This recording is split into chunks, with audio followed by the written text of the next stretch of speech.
Baik. Bismillahirrahmanirrahim. Innal hamdalillah nahmaduhu wa nasta'inuhu wa nastaghfiruh wa na'udzu billahi min shururi anfusina wa min sayyiati a'malina. Man yahdihillahu fala mudilla lahu wa man yudlilhu fala hadiya lahu. Asyhadu an la ilaha illallah wa asyhadu anna Muhammadan abduhu wa rasuluh. Amma ba'd. Assalamualaikum warahmatullahi wabarakatuh. Apa khabar, semua sihat ke? Saya mula-mula masuk kampung ni, saya tengok semua orang kampung ni wajah dia ceria. Alhamdulillah. Ada semalam saya makan satu mi kari dekat kampung mana semalam? Masya Allah. Tanjung Bayan. Mi kari yang paling sedap saya pernah makan. Masya Allah. Hebat orang kampung ni. Saya lama tak masuk kampung, duduk kat Kuala Lumpur. Tapi saya rasa jemaah dekat sini, orang dekat sini ada nilai Islam dalam diri dia kerana meraihkan tetamu dengan begitu baik. Alhamdulillah. Syukur yang pertamanya Allah SWT bagi kita bertemu. Yang saya hormati dan saya muliakan semua AJK Masjid, Tuan Imam, Tuan Guru saya Ustaz Amir Hamzah, Maulana Amir Hamzah, Tuan Guru yang ada, orang lama dalam jemaah tabligh yang memperjuangkan cara Islam, dakwah yang sebenarnya. Saya ucapkan terima kasih banyak-banyak. Dan kepada akak-akak semualah, saya tak nak panggil makcik sebab semua muda belaka kan. Kat syurga tak ada orang tua, jadi kita panggil akak belaka, abang-abang, akak-akak belaka. Baik, insya-Allah. Jadi tuan-tuan, tujuan saya berada di depan pada malam ini adalah tidak lain hanya untuk memperingatkan kita kepada hakikat keduniaan ini. Hari ni saya tengok siapa yang paling tua dalam masjid ni, ada ke? Biasa orang yang janggut paling tebal, paling panjang tu lah paling tua, tapi nampak muda lagi janggut panjang ni. Dia punya pegawai daerah kita. Pegawai apa dah? Okey. Baik. Alhamdulillah saya datang di sini. Kita kemari dengan satu jemaah untuk kita sama-sama ziarah kampung dan ajak mereka ini semua, tuan-tuan dan diri saya sendiri terutamanya lah, nak memperingatkan diri sendiri untuk kita sama-sama kembali kepada Allah Subhanahu Wa Taala. Itu tujuan utama dia, ziarah kita. Untuk islah diri sendiri, dalam masa yang sama kita ajak ramai-ramai untuk sama-sama memperingati akan kebesaran Allah Subhanahu Wa Taala. Sebelum kita mulakan tajuk kita pada malam ini, iaitu fikir akhirat, saya suka untuk sebut satu hadis yang masyhur, yang mana saya rasa tuan-tuan kat sini tahu belaka dah ni. Tengok Tok Imam ni macam alim besar ni, tahu belaka dah ni. Tapi tak apa, kita ulang sebagai tazkirah. Nabi SAW sebut dalam sebuah hadis, Nabi kata, man kanatid dunya hammah, man kanatid dunya hammahu, ja'alahu Allahu faqrahu baina 'ainain wa farraq shamlahu wa lam ya'tihi min ad-dunya illa ma quddira lah. Dan Nabi sambung lagi, wa man kanatil akhiratu hammah, ja'alahu Allahu ghinahu fi qalbihi wa jama'a shamlahu wa atathu dunya wa hiya raghimah. Apa dia ni panjang-panjang nak cakap ni kan? Semua nak tanya-tanya apa dia ustaz. Yang pertamanya Nabi kata, man kanatil akhirat, man kanatid dunya hammah. Sesiapa yang dunia ini menjadi fikir risau dia, apa-apa dia buat dia fikir keuntungan dunia dia dulu. Ceramah ni berapa ratus ni nak bayar ni, aku buat macam ni, apa kepentingan dunia yang aku dapat? Ja'alahu Allahu faqrahu baina 'ainain. Allah Subhanahu Wa Taala akan jadikan kemiskinan di antara dua mata dia. Akan jadikan kemiskinan itu berada di hadapan mata dia. Yang mencari dunia, pagi duk keluar kerja non-stop ni, yang langsung tak hirau pasal azan, langsung tak hirau pasal aktiviti di masjid, Allah Subhanahu Wa Taala akan jadikan kefakiran di antara dua mata dia. Wa farraq syamlahu, Allah Subhanahu Wa Taala akan pecah-pecahkan urusan dia. Tak menentu hidup dia. Pernah jumpa ke orang lagu ni? Dia apa-apa, oh ni, orang ni boleh tolong aku ni, Tok Imam boleh tolong aku ni, Tok Imam ni insya-Allah boleh bantulah sebab dia baca doa, dia yakin kat Allah SWT. Tapi mereka-mereka yang tidak ada keyakinan yang sungguh kepada Allah, dia cari manusia dulu. Dia minta tolong pada manusia dahulu. Ada tak berlaku ni? Abang-abang, kak-kak, saya tak nak panggil pakcik-pakcik muda belaka ni. Abang-abang, kak-kak ni, ada tak berlaku dalam masyarakat kita hari ni? Kita cari manusia dulu. Kita jumpa orang dulu untuk selesaikan masalah kita sebelum kita minta pada Allah Subhanahu Wa Taala. Ada ke tak ada? Ada ke tak ada? Ni ramai angguk ni. Ni angguk ada ke angguk tak ada ni? Tak ada Insya-Allah kampung ni semua baik belaka ni. Tak ada muka. Allah kata apa? Faman yuridillahu an yahdiyahu yashrah sadrahu lil Islam. Siapa yang Allah nak bagi lapang dada dia, Allah akan bagi dia mudah dengan Islam. Tengok muka senyum belaka ni. Alhamdulillah. Orang yang dipilih datang masjid ni pun satu rezeki daripada Allah SWT. Balik pada hadis tadi. Kalau ada antara kita hari ni yang pergi jumpa manusia dulu untuk selesaikan masalah kita, kita perlu istighfar pada diri kita. Kerana Allah Subhanahu Wa Taala yaf'alu ma yasha, fa'alun lima yurid. Allah boleh buat apa sahaja yang dia kehendaki dengan cara yang dia kehendaki.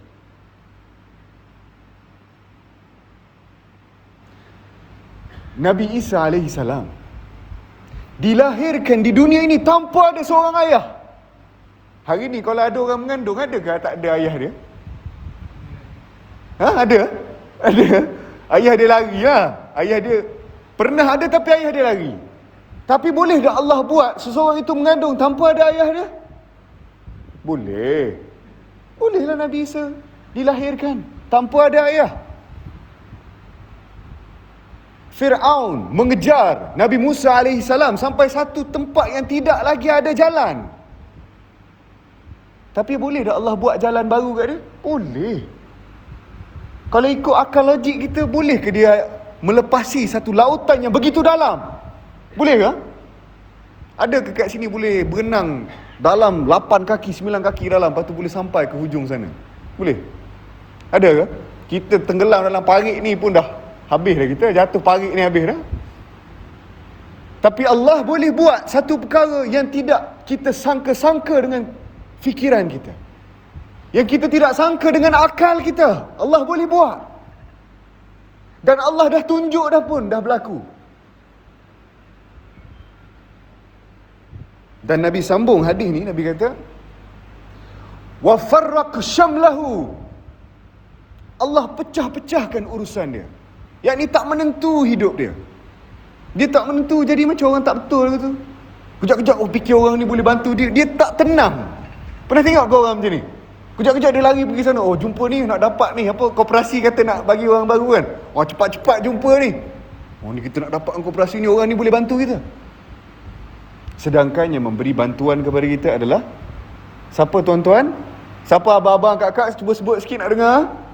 Allah yang bantu kita. Setiap perkara Allah yang bantu kita. Saya ada jumpa dengan seorang ustaz Pakistan. Dia kata kat saya, ad-dunya biqadrin nasib wal akhiratu biqadrin masyaqqah. Apa dia? Tok Imam translate sikit, nampak faham? Ad-dunya biqadrin nasib. Dunia ini dengan kadar nasibnya. Bermaksudnya dunia ini dengan kadar, ada orang dia tak ada apa-apa pun, tapi sebabkan dia lahir dalam keluarga yang kaya, dia jadi kaya tak? Kaya lah. Ada orang lahir dalam keluarga yang masyhur, dia tak minta jadi masyhur, tapi masyhur tak dia? Masyhur.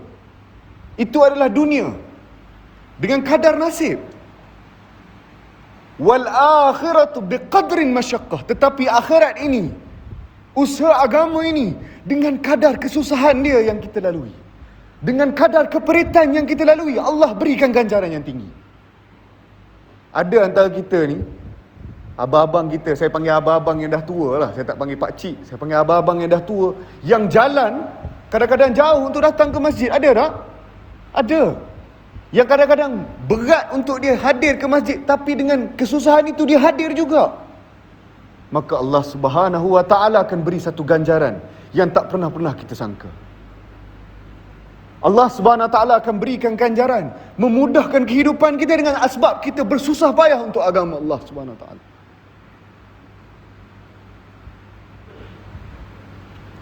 Kalaulah agama ni nak dijadikan melalui televisyen kan, saya pun pernah tengok ke saya kat TV? Ke tak pernah tengok? Tak kenal pun. Ada Tok Imam pernah nampak saya? Tak pernah nampak? Tak pernah nampak. Akak-akak ada ke pernah nampak saya? Aduh. Kalaulah dakwah ini dengan cara televisyen, maka Nabi SAW dulu dah dipamparkan wajah dia ke langit-langit untuk semua orang tengok. Boleh tak Allah buat dulu? Kalau itu dengan cara dia, boleh tak Allah buat macam tu?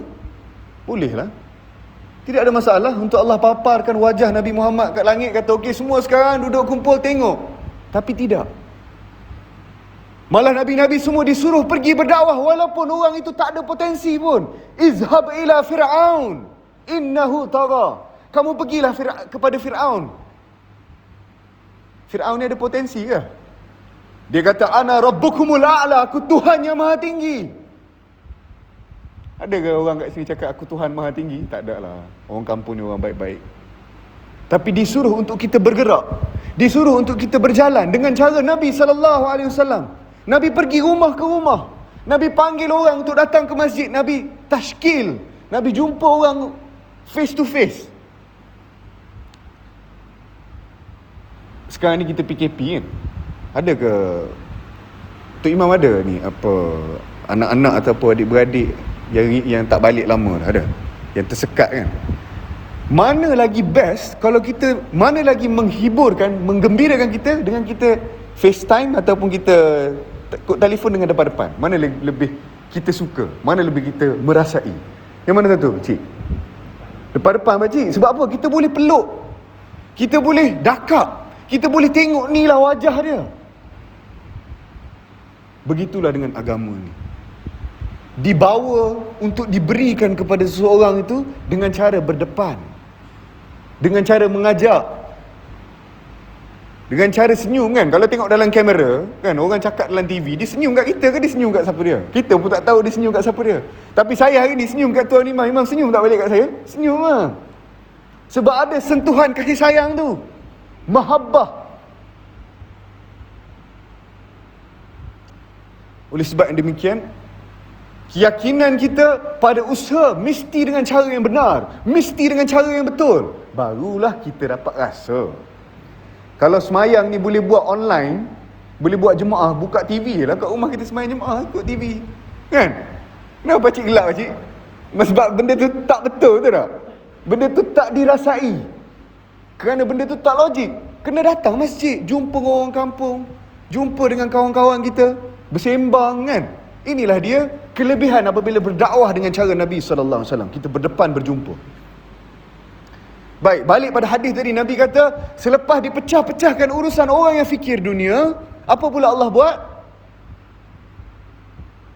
Wa farraq syamlahu wa lam ya'tihi minad dunya illa ma quddira lah. Maulana Amir Hamzah kalau saya silap boleh tegur. Ni sepatutnya ni orang yang lebih alim yang kena ada kat sini. Tapi sebabkan semua orang kampung nak saya cakap juga. Sebab saya nak semua ikut usaha dakwah ni. Sebab saya sayang kepada anda semua, saya korbankan. Tok guru saya dengar saya bercakap, tengok kalau malam ni kita akan muzakarah mana yang saya silap lah. Minta tak ada silap lah. Baik. Walam ya'tihi minad dunya illa ma quddiralah. Dan dunia ini tidak datang kepada seseorang itu melainkan dengan keadaan hina dia mendapat dunia. Bila kita fikir untuk dapat satu perkara yang berkaitan hanya dengan dunia, urusan hanya dengan dunia, Allah bukan sahaja menjadikan kemiskinan, Allah bukan sahaja memecah belahkan urusan kita, tetapi Allah SWT beri kita dengan keadaan kita hina untuk dapat dunia. Kita dapatlah sedikit, Sebab ada usaha tu dapatlah sedikit. Wa man kanatil akhiratu hammah. Dan sesiapa yang akhirat itu yang menjadi tujuan dia, akhirat itu yang menjadi benda yang dia ambil berat, dia datang masjid, dia nak hidupkan suasana agama. Dia datang dengan tazkirah bukan sebab dia ni ada hubungan dengan Niloufar, tidak. Tapi sebab dia menyampaikan ilmu agama, maka dia datang dengan ikhlas kerana agama. Ja'alahullahu ghinahu fi qalbi. Allah Subhanahu wa taala akan memberikan keterangan di dalam hati tuan-tuan. Allah Subhanahu wa taala akan memberikan satu keajaiban, rasa cukup dengan apa yang kita ada. Adakah hari ni yang tak tenang? Tapi saya rasa kat kampung ni tenang. Alhamdulillah. Cuaca yang baik, orang-orang kampung yang handsome-handsome belaka. Tengok tu imam ni macam umur 20 lebih. Gaya tu lah, tapi umur berapa tak tahulah. Abang yang senyum, banyak orang kampung yang senyum-senyum ni, hati dia dekat dengan agama. Orang yang Allah takdirkan untuk datang ke masjid ni dekat jiwa dia dengan Allah Subhanahu Wa Taala.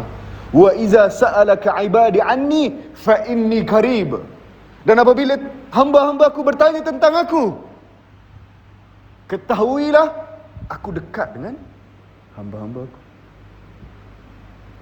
Allah tidak pernah menghampakan harapan kita. Allah sentiasa bagi peluang kat kita. Walau dosa apa pun yang kita lakukan, Allah sentiasa beri ruang kepada kita. Dan dengan cara apa yang paling bagus untuk kita dekatkan diri dengan Allah SWT? Dengan kita mengusahakan cara usaha Nabi SAW. Cara gerak kerja Nabi Muhammad SAW. Ini cara yang kita kena buat. Ikut jemaah. Talzam jama'atan muslimina wa imamahum, Nabi kata. Berpegang teguhlah dengan jemaah kamu. Jemaah-jemaah ni jemaah apa ni? Majoritas ulama menyebut jemaah tabligh. Jemaah ni bukanlah khusus kepada kita. Semua kena buat benda ni. Semua kena panggil, kena usahakan atas perkara ni. Usaha atas iman. Kalau hari-hari kita duduk fikir, ada siapa ada kedai makan? Abang ada warung? Ada warung kan? Abang ada warung kan? Okay, abang ada fikir tak macam mana nak jadikan warung ni menarik? Macam mana nak jadikan warung ni orang datang? Ada fikir tak? Pernah terfikir tak? Mestilah pernah terfikir. Dengan menyedapkan makanan, dengan sentiasa memberi senyuman, dengan buat baik dengan orang kampung, maka berjayalah warung abang. Sedap tak warung abang ni? Siaplah siapa yang kata tak sedap tu. Sedaplah warung dia. Begitu juga dengan diri kita, dengan agama yang kita ada. Kalau kita tidak usahakan dalam diri kita agama ni, maka tidak berjaya diri seseorang itu. Tidak berjaya diri seseorang itu apabila dia tidak usaha atas iman dalam diri dia. Baik, balik pada hadis tadi. Apabila seseorang itu memikirkan soal akhirat, Allah Subhanahu Wa Taala akan bagi ketenangan dalam hati dia, dan Allah Subhanahu Wa Taala akan himpunkan urusan dia. Wa jama'a syamlah, Allah ambil urusan dia. Hari ni kita ni banyak urusan, banyak benda yang kita nak kena settle, betul tak? Saya tuan-tuan, abang-abang, kakak, ada tak urusan? Ada. Nak jaga bini, nak jaga anak-anak, nak masak, nak fikir pasal warung abang, kan? Urusan lah tu. Urusan-urusan ini hanya akan berjaya sekiranya Allah bantu kita. Macam mana kita nak Allah bantu kita? Kita kena bantu diri kita dengan menggerakkan agama ini dengan cara Nabi SAW. Faham ke tak orang cakap ni? Faham ke? InsyaAllah faham. Jadi bila Allah uruskan urusan kita, maka tidak ada perkara yang boleh menghalang. Tidak ada satu perkara yang mampu menghalang apabila Allah SWT bantu kita. Setuju tak setuju? Setuju tak atas perkara ni? Setuju. Kalau tak setuju, saya nak paksa setuju juga. Sebab Allah yang memudahkan. Allah yang memberi kesusahan. Allah yang membuat segala perkara. Jadi kita nak hidup senang tak? Nak, kan? Nak warung kita sale hari-hari orang makan banyak tak? Nak. Tapi atas iman, atas dunia, atas alam yang akan kita duduk selama-lamanya, kita risau ke tak? Kita risau ataupun tidak atas alam yang akan kita tempuhi untuk kita hidup selama-lamanya. Manusia akan dibangkitkan semula. Ni nak tanya, berapa lama kita duduk kat dunia ni? Pakcik, abang umur berapa?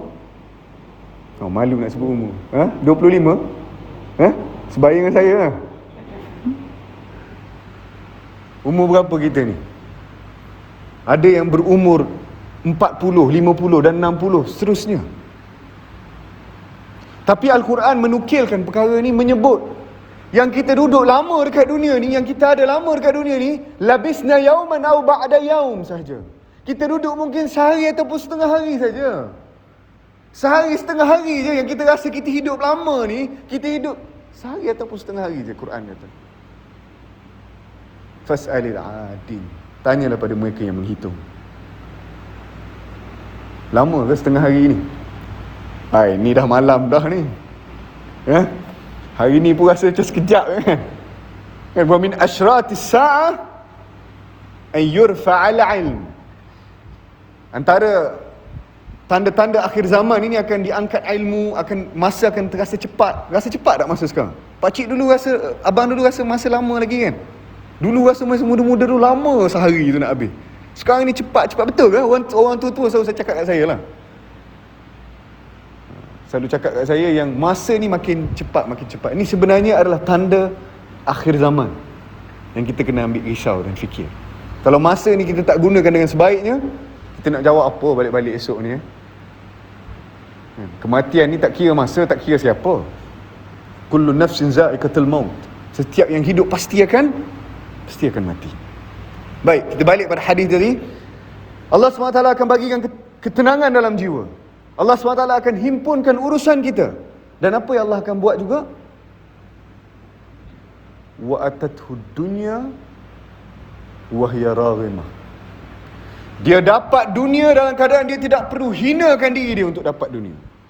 Dia dapat dunia dalam keadaan dia tidak bersusah payah untuk dia dapat dunia. Abang, kalau abang buat usaha dakwah ni, warung abang akan jadi warung yang paling berjaya sekali dalam kampung ni pernah ada. Percayalah pada Allah SWT. Akan rezeki yang akan kita peroleh. Tapi bukan tu maksud kita. Kita buat ni untuk kehidupan akhirat kita. Tapi Allah akan bagi dunia ni sekelip mata saja. Tidak ada apa-apa yang menghalang. Saya bagi tahu ni berdasarkan pengalaman juga. Mungkin abang-abang lebih berusia daripada saya. Tapi pengalaman saya dalam dunia-dunia seni dan sebagainya ni, banyak benda yang saya dah lalui. Bersusah payah orang tu untuk dapat dunia. Tapi bila akhirat menjadi tujuan dia, mudah dan semudah-mudahnya untuk dapatkan duniawi. Kenapa?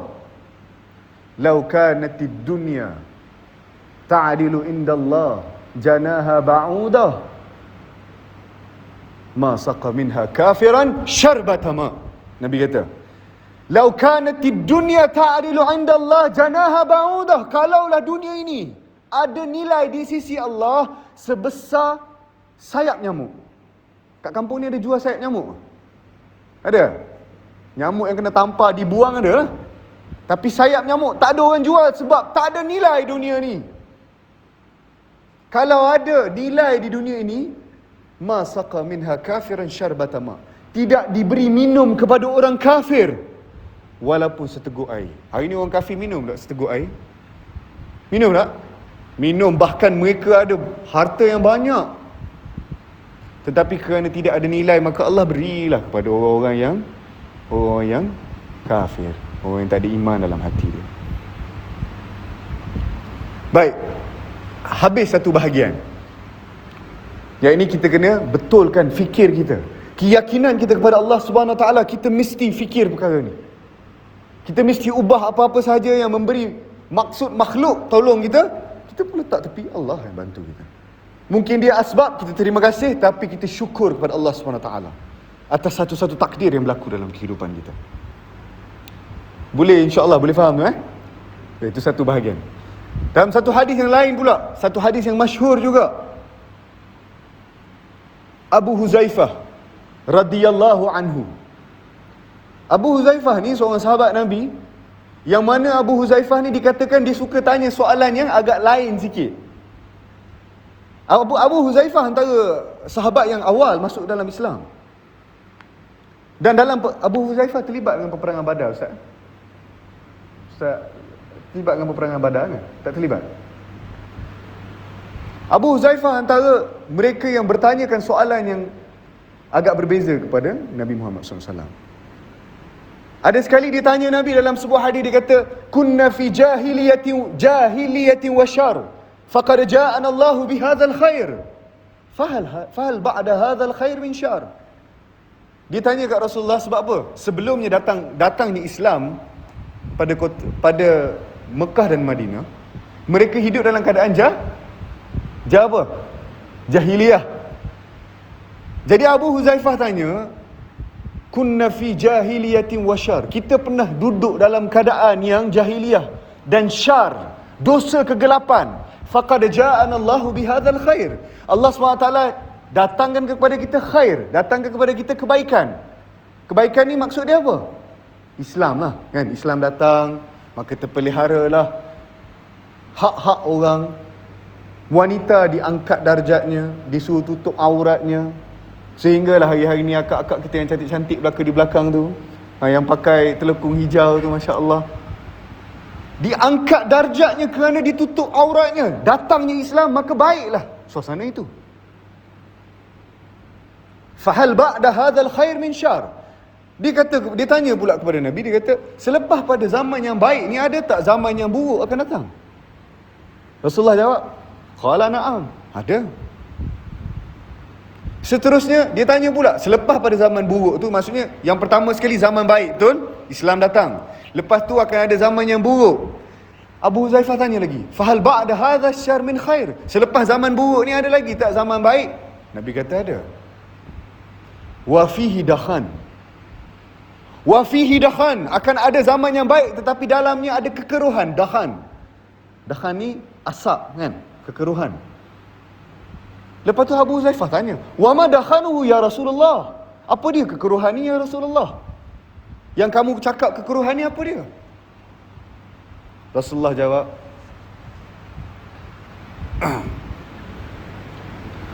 wa ma dakhanuhu ya Rasulullah, qaumun yastannuna bighairi sunnati wa yahduna bighairi hadi, ta'rifu minhum wa tunkir. Akan datang satu zaman yang mana mereka mencari sunnah selain daripada sunnah aku. Mereka mencari hidayah selain daripada hidayah Allah Subhanahu Wa Taala. Ta'rifu minhum wa tunkir. Dalamnya ada kebaikan, dalamnya juga ada kemungkaran. Akan ada satu zaman ni kita tengok macam dah ada dah ni, kan? Nampak macam betul, tapi bila pergi, lain pula bunyinya. Ada ke rasa? Ada abang-abang pernah rasa ke macam tu? Nampak macam betul, tapi bila kita dengar, ada macam tak kena dia ni cakap. Ada? Pernah ada rasa? Tuan ada? Kadang-kadang kita ada rasa. Selepas tu dia tanya lagi, fahal ba'da hadzal khair min syar, selepas zaman yang dikatakan baik ni ada tak zaman yang buruk? Nabi kata, na'am, akan ada zaman yang lagi buruk. Zaman apa ni? Zaman yang mana pendakwah du'atun ila abwabi jahannam, akan ada pendakwah yang menyeru manusia ke dalam neraka. Auzubillah min zalik. Akan ada pendakwah yang katanya pendakwah menyeru manusia ke jalan yang sesat. Akan ada. Fama ta'muruni in adrakani zalik. Dia tanya kepada Rasulullah, apa yang aku patut buat kalau datang zaman ni? Nabi kata, talzam jama'atan muslimin wa imamahum, kamu berpegang sungguhlah, berpegang teguhlah kepada imam-imam yang membenarkan, yang masih lagi mempraktikkan cara Nabi SAW, cara aku. Stres sangat nampak semua ni. Okey lah. Boleh lagi ya? Boleh lagi sikit insya-Allah Bila hampir zaman ini, Nabi suruh kamu berpegang pada imam-imam yang mana menghidupkan cara Nabi SAW. I'tazil tilkal firq kullaha, Nabi kata, tinggalkan semua yang kamu ragu-ragu itu. Tinggalkan mereka-mereka yang menyeru kamu kepada jahannam ini, tinggalkan. walau anta 'udda 'ala asli syajarah hatta yudrikakal maut wa anta 'ala zalik. Nabi kata, kalau sekalipun kamu terpaksa makan akar kayu pokok sehingga kamu mati, kamu berpeganglah kepada perkara ni. Kepada apa ni? Kepada sunnah Nabi sallallahu alaihi wasallam, kepada cara hidup Nabi sallallahu alaihi wasallam, kepada cara dakwah Nabi sallallahu alaihi wasallam. Alaikum bisunnati wa sunnatil khulafa'ir rasyidin al-mahdiyyin, addu 'alaiha bin nawajis. Kamu kena ikut sunnah aku, Nabi kata. Sunnah khulafa'ur rasyidin yang telah diberikan hidayat. Addu 'alaiha bin nawajis. Gigitlah dia dengan gigi garham. Gigi kita yang paling kuat sekali, gigi apa? Gigi apa? Biasa abang-abang ada ke dah, ni abang cantik lagi gigi, alhamdulillah. Kan kita bila lanjut usia ni gigi pun jatuh kan. Gigi yang paling kuat adalah gigi garham kita. Maka Nabi sallallahu alaihi wasallam kata, gigit dengan gigi garham atas usaha agama ini. Jangan tinggal perkara ni, walaupun kamu terpaksa makan akar kayu, sampai mati pun berpegang dengan benda ni.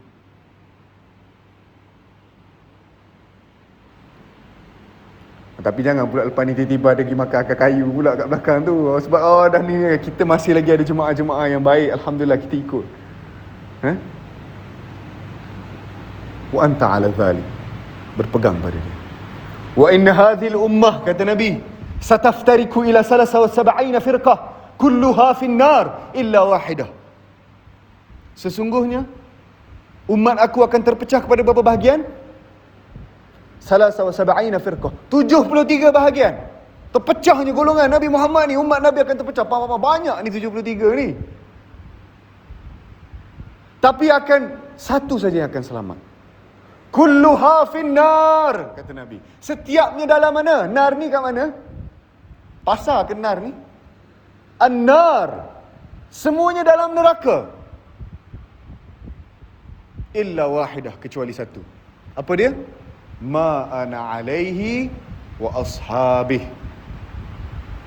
Apa yang aku berpegang ke atasnya dan sahabat-sahabat aku berpegang ke atasnya. Kita ni nak balik bilik rumah kita, kita tahu tak jalan nak balik rumah? Tahu kan? Kita nak keluar ni, kita tahu kat mana rumah kita. Kita tahu jalan nak balik macam mana, kita tahu. Tapi jalan nak pergi syurga ni kita tak tahu, melainkan dengan cara Nabi Muhammad sallallahu alaihi wasallam. Melainkan dengan cara jalan Nabi Muhammad sallallahu alaihi wasallam dan para sahabat. Tu jalan yang kena kita ikut. Sebab mereka dah berjaya. Betul tak? Ni kita nak semayang bang, susahkan diri kita hari-hari ni, korbankan masa kita di masjid ni. Sebab ni cara Nabi Muhammad sallallahu alaihi wasallam, kita ikut. Kita habiskan masa kita. Kita minta Allah gunakan diri kita ni sebagai asbab tersebarnya agama ni, insya-Allah. Kita minta supaya akhir kalam kita dengan kalimah la ilaha illallah Muhammadur Rasulullah. Kita minta. Man mata bi kalimati la ilaha illallah dakhala al-jannah. Sesiapa yang akhir kalam dia, meninggalnya dia, tinggal dia dunia ini dengan kalimah Allah, nescaya dia akan dapat masuk kat mana nak pergi ni? Rumah kita yang betul-betul ni, akhirat, ke syurga, insya-Allah. Ni semua insya-Allah ahli syurga belaka ni. Baik-baik belaka ni. Tapi dengan cara yang lebih baik, hidupkanlah suasana agama, hidupkan suasana dakwah, insya-Allah. Kita bukan datang minta duit. Kita datang minta sama-sama kita kemahkan diri kita untuk akhirat, insya-Allah. Saya ni pun banyak salah, banyak silap kita. Semua kita tak terlepas daripada kesilapan. Imam Hanafi, bila dia datang masuk dalam satu kampung, kan, orang tu, Imam Hanafi ni orang hebat lah. Orang angkat barang dia, orang tolong dia, semua orang bantu dia. Tapi apa yang Imam Hanafi kata? Lau alimtu indi minal khataya wal zunub Lau hasautum ala ra'si biturab. Kalaulah kalian tahu apa silap dan salah aku, kamu akan ambil pasir tabur atas kepala aku. Ni imam mujtahid. Ni orang yang habiskan hidup fikir dia untuk agama pun bercakap macam ni. Risaunya dia pasal akhirat, akan kesilapan dia. Tuan-tuan nak, akak-akak, abang-abang nak hilangkan kesalahan, kesilapan yang kita buat pada diri kita dengan cara Nabi SAW. Ambil masa, ambil tahu tentang ilmu ini, nescaya Allah akan islahkan semuanya. Ya Hayyu Ya Qayyum. Mari kita sama-sama baca doa satu sebelum habis ni. Ya Hayyu Ya Qayyum, birahmatika astaghis. Tak makan kan, kena pergi warung lepas ni. Sekali lagi. Ya Hayyu Ya Qayyum, birahmatika astaghis, aslih li sya'ni kullah. Ya Allah. Ni doa ni kita selalu kena baca hari-hari, insya-Allah. Kita minta Ya Hayyu Ya Qayyum, wahai Tuhan yang maha hidup, wahai Tuhan yang maha menguruskan, birahmatika astaghis, dengan rahmatmu bantulah aku ya Allah. Kata Ali Zainal Abidin, wala takilni ila nafsi fa'jashtu anha. Aku tidak mampu uruskan urusan aku tanpa bantuanmu ya Allah.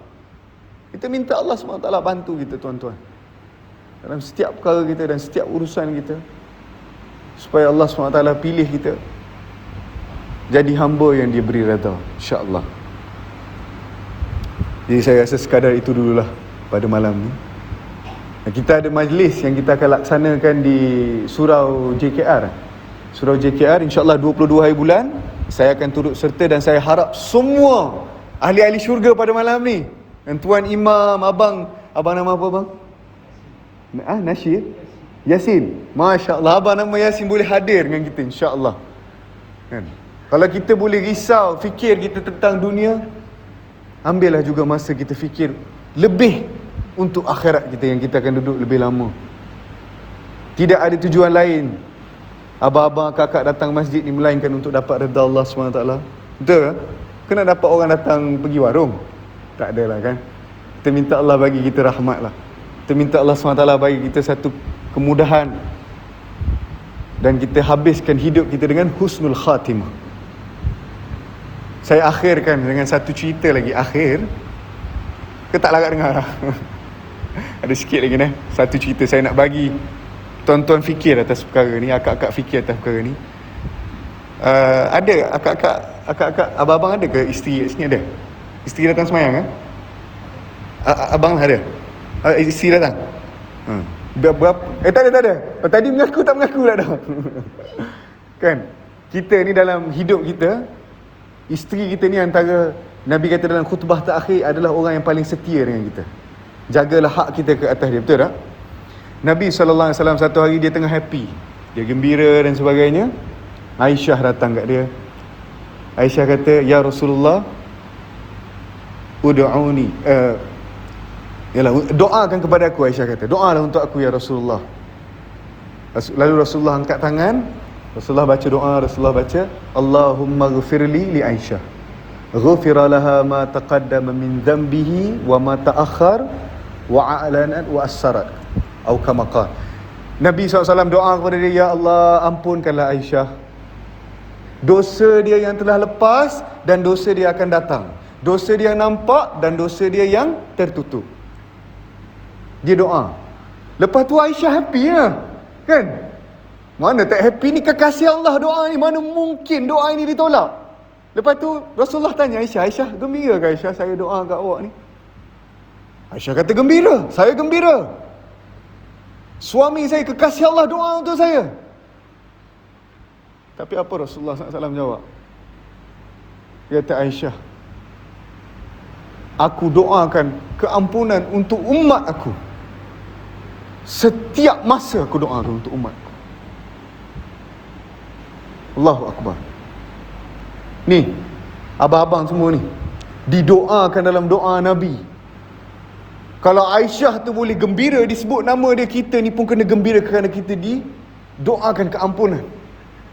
Susah ke kalau kita nak ikut sedikit daripada apa yang Nabi buat?